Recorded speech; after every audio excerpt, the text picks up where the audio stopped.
নমস্কাৰ ষ্টুডিঅ'ত মই ৰিজু জনাবলৈ লৈছোঁ এটি বিশেষ খবৰ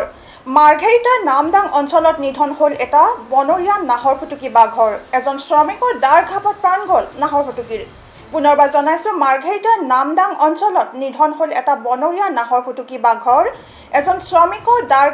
ঘাপত প্ৰাণ গ'ল নাহৰ ফুটুকীৰ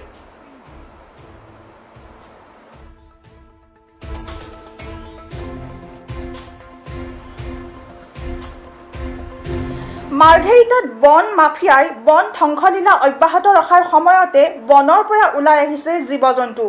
মাৰ্ঘেৰিটা থানাৰ অন্তৰ্গত নামদাং অঞ্চলত শ্ৰমিকৰ দাৰ ঘাপত প্ৰাণ হেৰুৱাই এটা নাহৰ ফুটুকী বাঘে যোৱা কিছুদিনৰ পৰা বাঘটোৱে অঞ্চলটোৰ পশুধন মাৰি এক আতংকময় পৰিৱেশৰ সৃষ্টি কৰি আহিছিল বাঘ আৰু শ্ৰমিকৰ মাজত হোৱা এই সংঘৰ্ষত শ্ৰমিকজন গুৰুতৰভাৱে আহত হয় ঘটনাৰ বিৱৰণী অনুযায়ী নামদাং অঞ্চলৰ সুকলাল নামৰ এজন শ্ৰমিকে এখন ব্যক্তিগত চাহ বাগিচাত কাম কৰি থাকোঁতে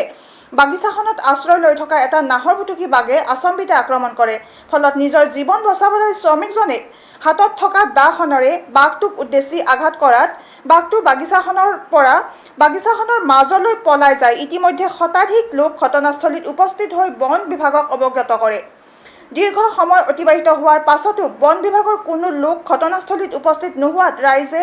বাগিচাখনত বাঘটোৰ সন্ধান চলোৱাত বাগিচাখনৰ মাজত মৃত অৱস্থাত বাঘটো উদ্ধাৰ হয় পৰৱৰ্তী সময়ত বন বিভাগৰ লোক ঘটনাস্থলীত উপস্থিত হৈ মৃত নাহৰ ফুটুকীটো চমজি লয় আৰু আঘাতপ্ৰাপ্ত ব্যক্তিজনক উন্নত চিকিৎসাৰ বাবে চিকিৎসালয়লৈ প্ৰেৰণ কৰে মৰাণ বাগান বুলি বাগান এখনত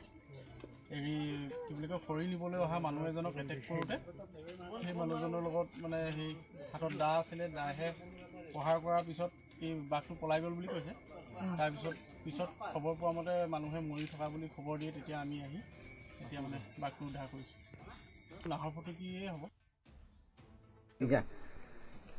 आगे पटक के ना गया हमको पकड़ लिया बाघ तो हम इस अनबका उसको मार दिया